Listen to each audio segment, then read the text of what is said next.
Hey everybody, Peter Zeihan here. The clouds have become a little bit more serious. On the upside, it means that all the mountain bikers have bugged out. So I've got the trail to myself, but my nearest bailout point's 5 miles. So, whew.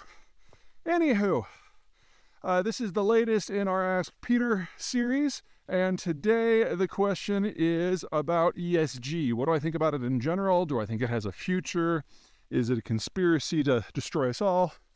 ESG, at least nominally, is short for environmental and social governance. And the idea is that business has a responsibility to play a role in society and push it towards certain norms or positive outcomes as regards things such as environmental issues or racial inclusion.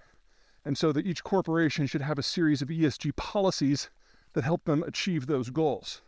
So let's talk about what it is, or what it should be, then what it actually is, and then what it's not. So first, what it should be, and why we probably should consider some form of ESG. For the longest time, American business has really only been involved in the political system when it comes to, say, developmental policy, civic expansion, contracting, or regulatory discussions. They've tried to stay out of all the social issues that get loud, especially anything regarding the culture war, because it's not something that they have the aptitude for, and they have a wide array of shareholders and investors and managers and employees and customers who are all going to have radically different opinions on really anything that matters. So why get involved in it? Well, for those of you who've been following me for a while, you know that our political system is currently in flux, and all the factions that make up the parties are in motion. Specifically for the business community, the Trump administration kicked them out of the Republican coalition, so they're swing voters right now. So if you look at where the business community is and the concept of ESG, the idea that now, when they're not part of the political process, when we're going through all of these changes, when our political system looks like a washing machine, it makes sense for them to reevaluate their place in society.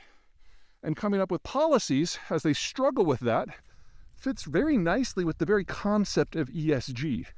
Now, we can argue about whether they want to, or whether they're adopting the right policies, and that's when we get to what ESG actually is today. Because this is something that's done at the corporate level, on an ad hoc basis, company by company, there is no overarching structure. There's no regulatory guidelines for this. It's just what individual companies have decided to do. And as you know from your personal life, there are things that you're good at and there's things that you're not good at. And if you have spent the last century assiduously not paying attention to cultural or environmental issues, and then all of a sudden you want to redefine your personal life based on those, you're not going to get it right on the first try.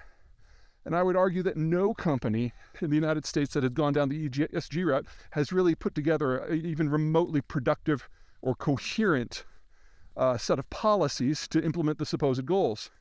The environmental ones are probably the ones that have been the worst because they equate things like adopting electronic vehicles with being a good, but based on who you are and what you're doing and where you are, that may be one of the most environmentally damaging things you can do. So like if you get an electric truck and you're running around the Northeast, which is mostly fossil fuel powered, and this is a vehicle that has a huge carbon footprint to build in the first place, you've actually made the situation significantly worse. But by your ESG metrics, you're right on the path.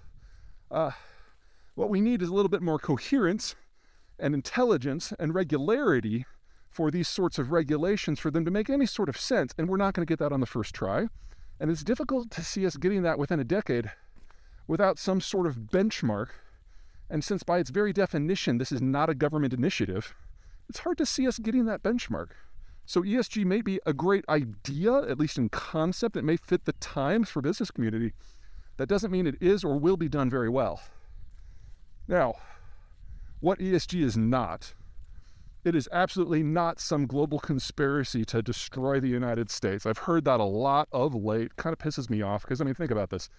Most people point towards like the World Economic Forum and the Build Back Better and all that good stuff. No. Okay, so the World Economic Forum is not a shadowy cabal of international Illuminati who are seeking to push their will on the United States. The majority of the people there who matter are American, for one, from all political stripes. In addition, Whenever you see Elton John going to a week-long confab on international affairs, you know it is not a week-long confab on international affairs. It's a party. Klaus Schwab, the guys who are in charge of the World Economic Forum, I know he's got the great hair that makes him look like a villain, but really just think of him as a DJ for the rich. And everyone getting together in Davos, Switzerland for a week of body shots, or their equivalent for rich people. It's not that WEF is pointless, it's that it's entertainment. And to think that there's any sort of policy coming out of that is kind of funny. Most ESG to this point is a product of one of two things. Number one, the activist culture in the United States that protests and tries to impose policies on the business community from the outside. And then second, activist investors who are within the company probably have minority stakes who are trying to get the company to shift its policies from within. That's almost every little bit of it.